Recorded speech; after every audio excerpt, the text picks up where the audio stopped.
Assalamualaikum warahmatullahi wabarakatuh. Perkenalkan, nama saya Ahmad Haironi, mahasiswa PPG Daljab 2021 LPTK UIN Syarif Hidayatullah. Pada kesempatan kali ini saya akan menampilkan video pembelajaran untuk melengkapi kegiatan uji kinerja pada PPG tahun ini. Video ini terdiri dari kegiatan pendahuluan, yang kedua kegiatan inti, dan yang terakhir penutup.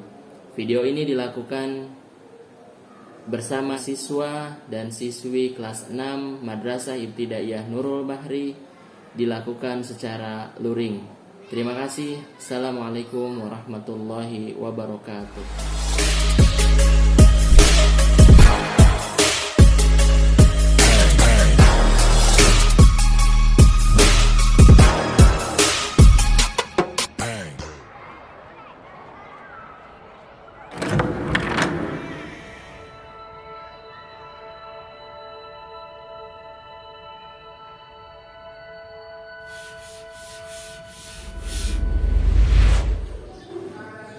Assalamualaikum warahmatullahi wabarakatuh.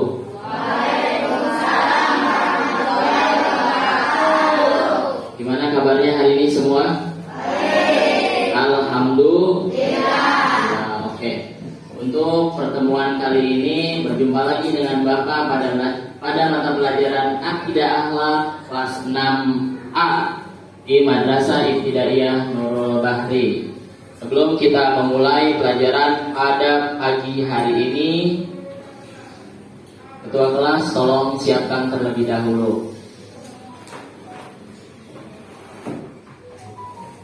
Siap memberi salam.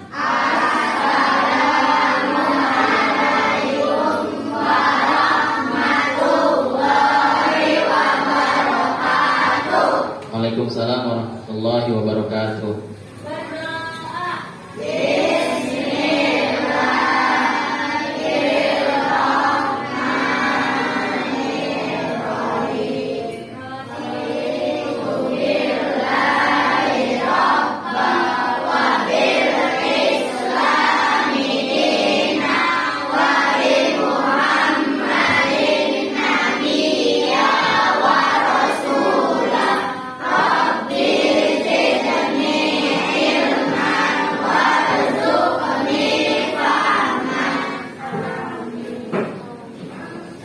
Baiklah, terima kasih. Tapi sebelum itu Bapak akan mengecek kehadiran seluruh siswa. Untuk yang laki-laki jawab hadir, yang perempuan jawab hadiroh. Doni, Aufa, Adul, Afif, Erik, Nurrahma, Erin, Sahila, Salsa, Salsae, Tasya. Oke, terima kasih. Hari ini siapa yang mau masuk? Ada Pak? Kenapa ada yang mau masuk? Hah? Udah lama nggak pernah masuk? Ya, oke. Baiklah, kita akan mulai pelajaran pada pagi hari ini. Kita akan membahas tentang rukun iman yang ke-6. Apa rukun iman yang ke-6? Iman kepada qada dan qadar. Tapi sebelum itu Bapak ingin mengingatkan kembali pelajaran sebelumnya. Minggu yang lalu kita sudah membahas tentang apa? Materi apa minggu yang lalu? Al-Lupa yang pertama. Setelah itu Al-Afu artinya apa? Al-Afu artinya apa? Yang maha pemaaf. Nah, itu minggu yang lalu kita sudah membahas tentang materi Al-Afu artinya yang maha pemaaf. Ada yang masih ingat Asmaul Husna artinya apa? Nama Allah yang baik. Ini kayaknya pada ngantuk apa pada lapar? Ngantuk, udah siang ya. Oke, kalau gitu kita senam dulu biar semangat. Kita nyanyi bersama-sama Mars Madrasah.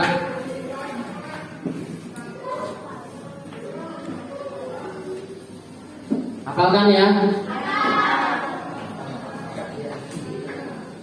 Oke, silahkan kalian dengerin. Kita bersama-sama berdiri semuanya, berdiri. Ayo berdiri. Ayo berdiri semuanya. Kita nyanyi bersama-sama Mars Madrasah. 1, 2, 3. Musik.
Silakan duduk kembali. Udah semangat belum? Belum? Mau nambah? Nambah?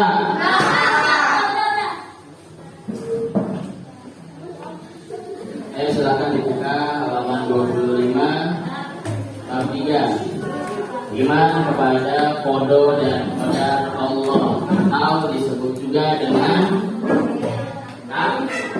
takdir. Tolong disimak sama kalian, perhatikan di depan layar.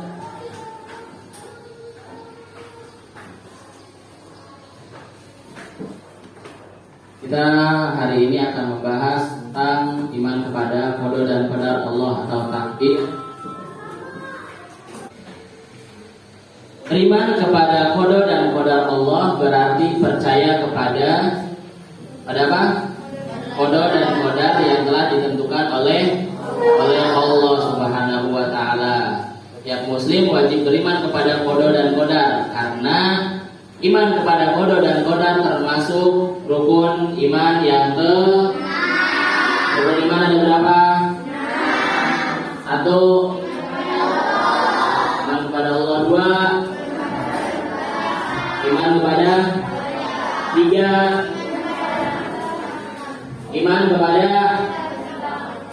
iman kepada kitab-kitab Allah. 4, iman kepada Rasul. 5, iman kepada hari kiamat. 6, pengertian qada dan qadar. Lihat di papan tulis, apa sih pengertian dari qada dan qadar? Nah, qada secara bahasa berarti hukum, ketentuan dan perintah. Afif, Rubi mulu Afif. Kelihatan nggak? Qada secara bahasa berarti hukum ya, ini secara bahasa, ketentuan dan perintah. Sedangkan qada memiliki makna yang hampir sama, yakni kepastian, peraturan dan ukuran.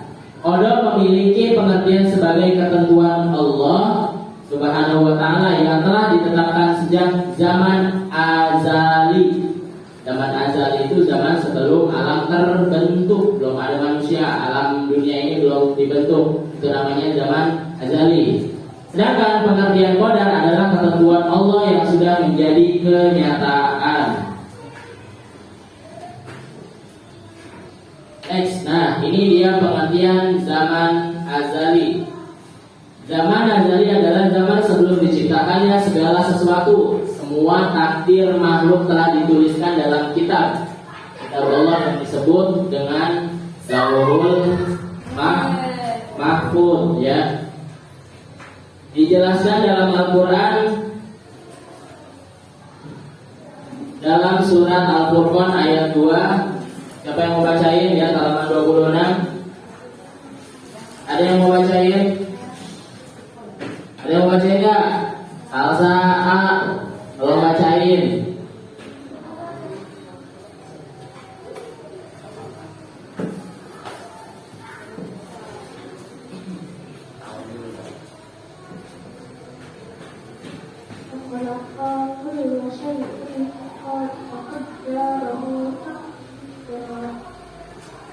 Oke, terima kasih.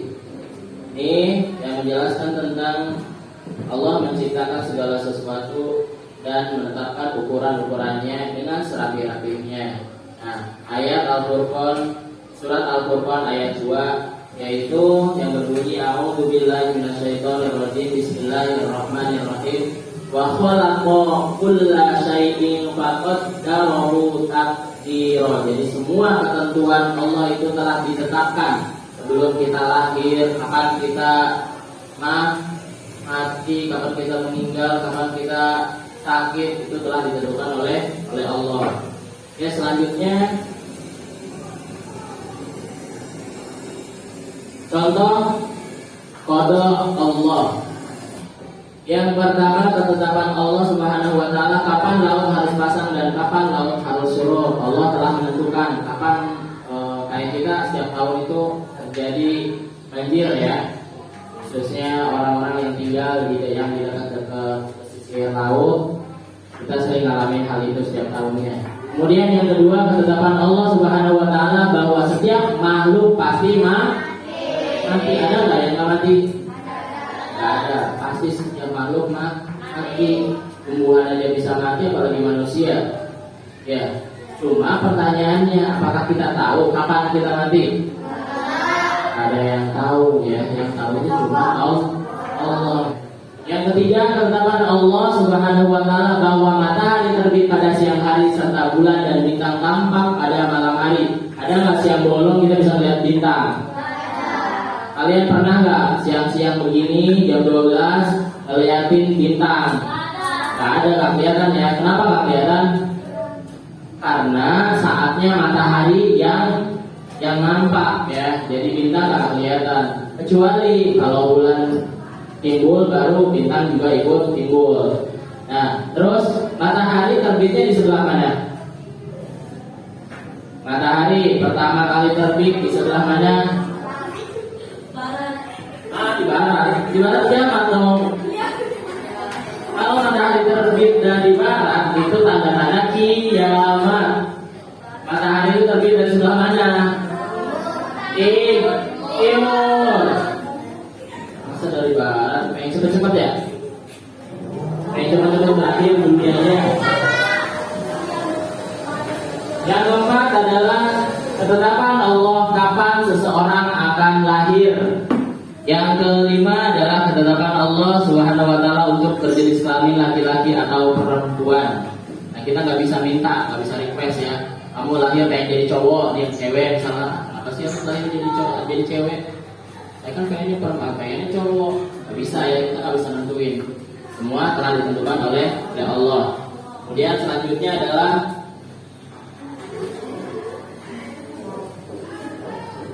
macam-macam takdir. Takdir ini terbagi dua. Yang pertama takdir mubram. Yang kedua takdir mualaf. Nah, pengertian dari keduanya itu takdir mubram yang pertama. Tolong bacain Elin, tolong bacain Elin pengertian dari takdir mubram. Pengertian takdir mubram adalah takdir yang kita tidak dapat mengubahnya. Contohnya, seperti kita akan dilahirkan sebagai laki-laki atau perempuan. Kita dilahirkan sebagai anak siapa? Nah, itu contoh dari takdir mubram. Kita tidak dapat mengubah apa yang sudah ditentukan oleh Allah. Kita mau jadi anaknya siapa, anak presiden atau anak petani, kita nggak bisa milih, ya. Terus kita itu mau lahir jadi cowok atau cewek, kita nggak tahu, kita nggak bisa milih, nggak bisa minta, ya. Nah, pertanyaannya, mohon maaf, kamu pernah lihat waria? Wah, bencong deh, bahasa kamu deh bencong. Pernah?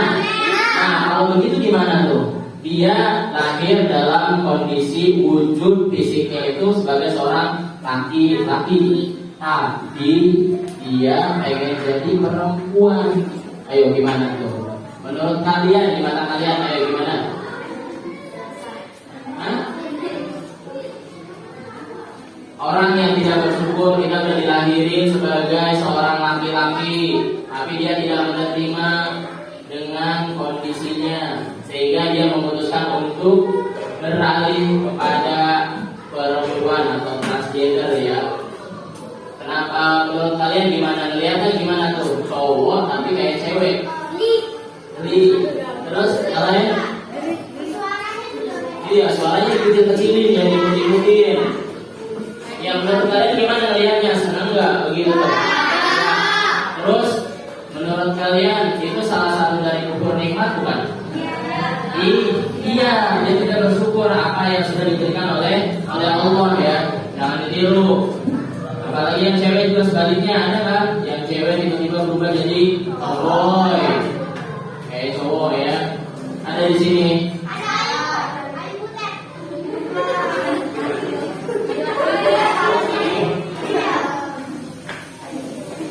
Oke, yang kedua, untuk takdir yang kedua, takdir apa? Takdir mualaf. Ingat ya, takdir mubram itu tidak bisa dirubah. Takdir mubram itu takdir yang tidak bisa dirubah oleh manusia. Dan takdir mubram itu telah ditentukan oleh Allah dalam kitabnya di Lauhul Mahfuz. Kemudian yang kedua, Erik, tolong baca Erik pengertian dari takdir mualaf.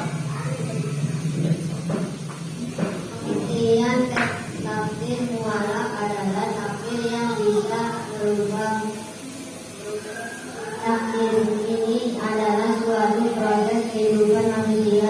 Misalnya, meskipun seorang sudah ditakdirkan miskin, maka ia bisa memperbaiki takdirnya menjadi kaya, dan kaya adalah takdir baru baginya. Oke, terima kasih Erik. Takdir mualaf adalah pengertiannya takdir yang kita bisa merubahnya. Takdir ini adalah suatu proses kehidupan manusia. Misalnya, meskipun seseorang telah dilahirkan dalam kondisi miskin, kita dapat merubahnya. Kita bisa jadi kaya. Ingat, yang namanya takdir mualaf ini takdirnya masih bisa dirubah, ya. Tapi sebaliknya, kalau takdir mubram itu takdir yang tidak bisa dirubah, ya. Takdir mualaf contohnya misalnya gini, maaf ya, ini cuma contoh. Doni siapa? Ucup dilahirkan dari keluarga yang sederhana. sederhana. Tiba-tiba karena Ucup ini seorang anak yang rajin, dari sekolahnya dia rajin sampai dia kerja pun dia selalu rajin dan giat, sehingga yang tadinya takdirnya Ucup ini kalau dia orangnya malas maka selamanya akan jadi miskin. Tapi karena Ucup ini orangnya rajin, takdirnya berubah jadi sukses kaya ya. Itu dari contoh dari takdir mu'alaf.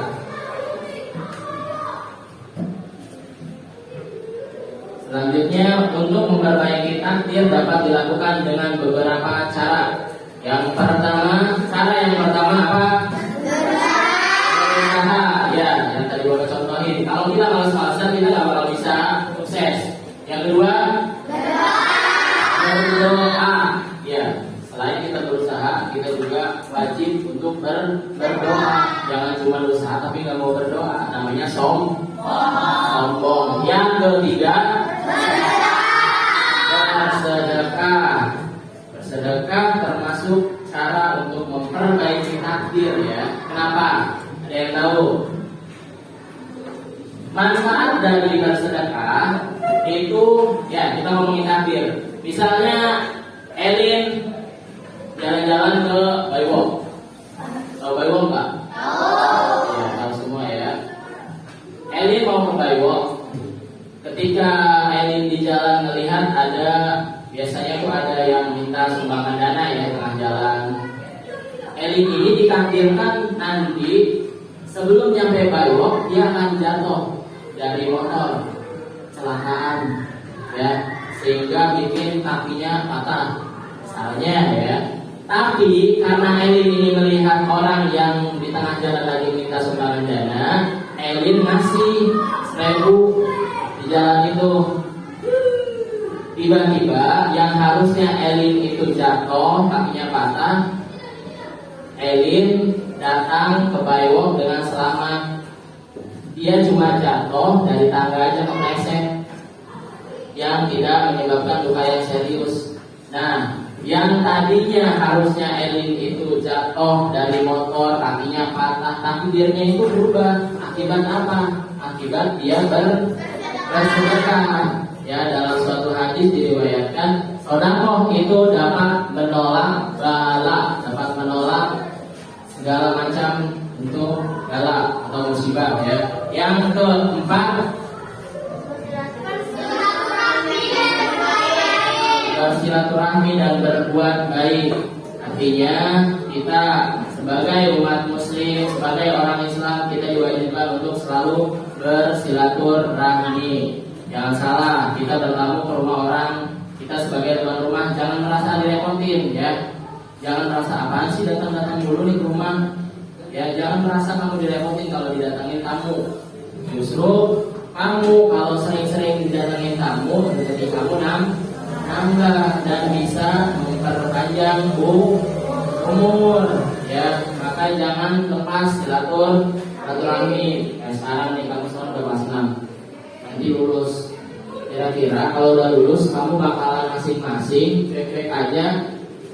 Tasya ketemu sama Nurman, siapa sih gak kenal? Jangan begitu ya. Kalau nyapa aja, gak boleh masing-masing. Ngapain, males pak, siapa dia? Gak boleh begitu. Nyapa aja ya, jangan memutus tali silaturahmi. Kalau kamu memutuskan tali silaturahmi, insya Allah umur kamu pendek ya. Ada yang mau umurnya pendek? Makanya harus selalu menjaga dan menjalin tali silaturahmi. Selanjutnya, sikap orang yang beriman kepada qada dan qadar. Ini yang harus kita teladani. Setelah kita beriman kepada qada dan qadar, sikap yang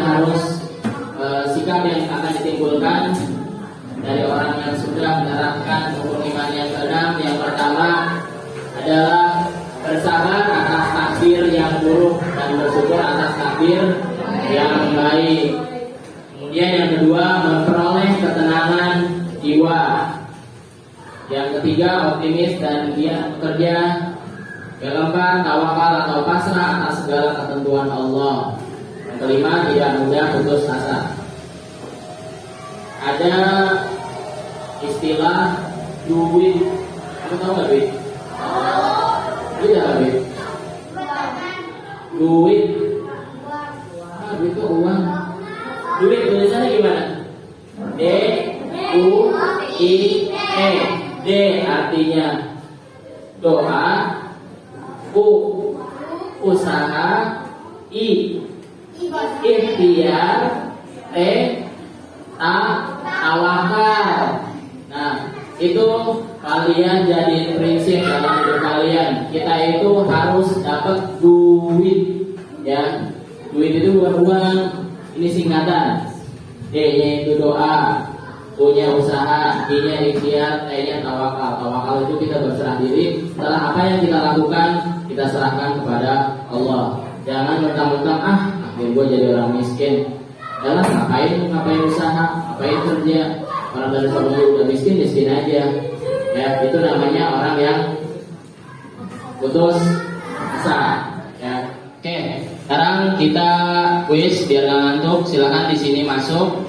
Ada namanya Carla, Tasya, and the Gang. Udah siap semuanya ya? Yang nggak bawa handphone silakan bantuin temannya. Boleh diskusi juga, boleh bantuin, boleh lihat buku. Yang nggak boleh cek. Kita mulai. 1, 2.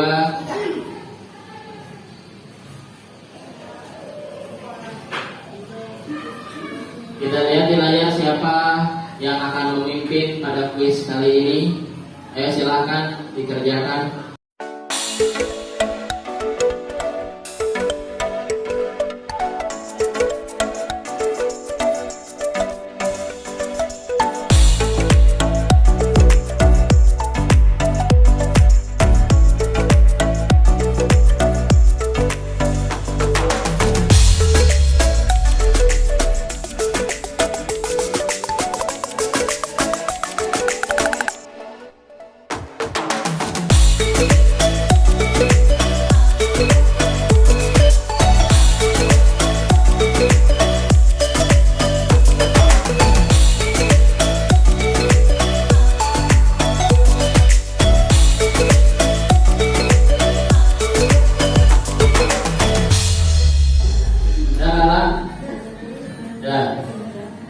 Akhiri ya kuisnya.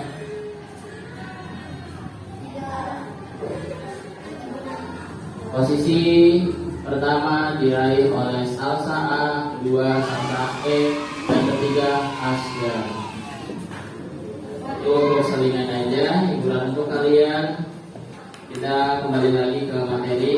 Lihat bukunya. Nah, ini rangkumannya dari materi pada hari ini.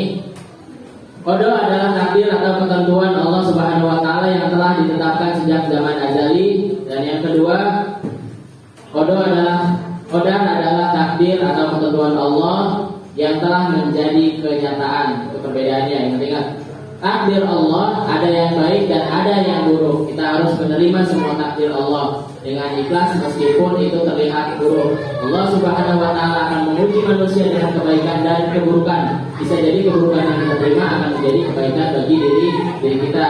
Jangan salah, orang yang kaya itu juga tadi dikasih cobaan. Jangan kalau pikir dia mah kaya enak banget, itu cobaan. Tapi jenis cobaan yang baik. Si siapa? Iya, Aulia ditakdirkan menjadi orang kaya karena orang tuanya Aulia ini kaya raya, sehingga Aulia pun menjadi seorang anak yang kaya raya. Ini ujian buat Aulia dan keluarganya. Jangan kamu pikir kamu jadi orang kaya itu kamu enak-enakan. Ujiannya apa? Ketika kamu dikasih sebuah kekayaan, kamu amanah atau tidak untuk menjaga harta kekayaan kalian. Kekayaan kalian digunakan untuk apa? Untuk senang-senang, poya-poya, atau untuk bersedekah, membantu orang yang membutuhkan. Ya, itu nanti akan diminta pertanggungjawabannya. Kesimpulan dari pelajaran pada pagi hari ini, harus menerapkan dan melakukan apa yang sudah kalian dapatkan dalam pelajaran pada pagi hari ini. Intinya iman kepada qada dan qadar studi. Iman kepada qada dan qadar itu termasuk rukun iman yang ke-6. Kalian harus menerapkan apapun yang telah Allah takdirkan untuk kita. Jangan pernah kita lupa bersyukur. Kita syukurin apa yang sudah diberikan oleh Allah. Jangan kita menjadi orang yang kufur. Ya, kita nggak boleh banyak ngeluh. Ya, kalau kita banyak ngeluh sama halnya kita tidak bersyukur ya. Oke, Bapak minta tolong. Neng, tolong bagiin Neng. Ini ada lembar kerja LKPD, lembar kerja peserta didik. Bagiin, tolong kerjain. Ya, boleh lihat buku. Aduh, bukunya udah ketemu dulu. Ada. Ya, boleh lihat buku. Ya.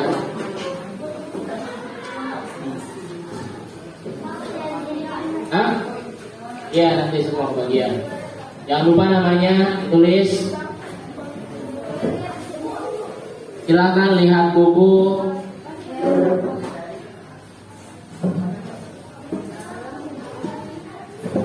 Oke, silakan kalian isi namanya. Jangan lupa kerjakan. Di situ ada soal, ada 10 soal isian ya. Pertama, jodoh dan ajal adalah contoh takdir, bla bla bla. Akan isi.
Oke, baiklah, untuk materi pelajaran akidah pada hari ini kita sudahi dengan mengucapkan alhamdulillahirabbil alamin. Untuk materi selanjutnya kita tunggu minggu depan, dan sebelum kita mengakhiri, tolong ketua kelas siapkan terlebih dahulu. Siap memberi salam.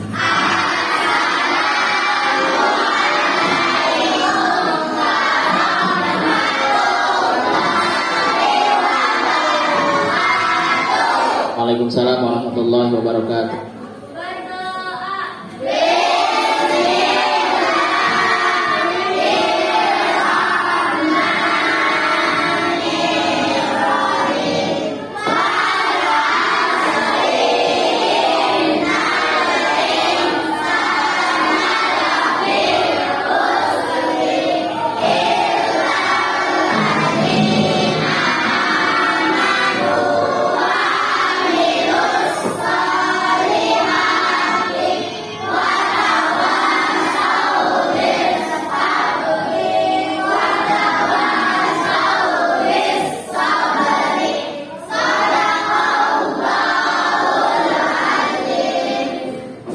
Terima kasih untuk semuanya yang sudah hadir pada kesempatan hari ini. Bapak akhiri, Assalamualaikum warahmatullahi wabarakatuh.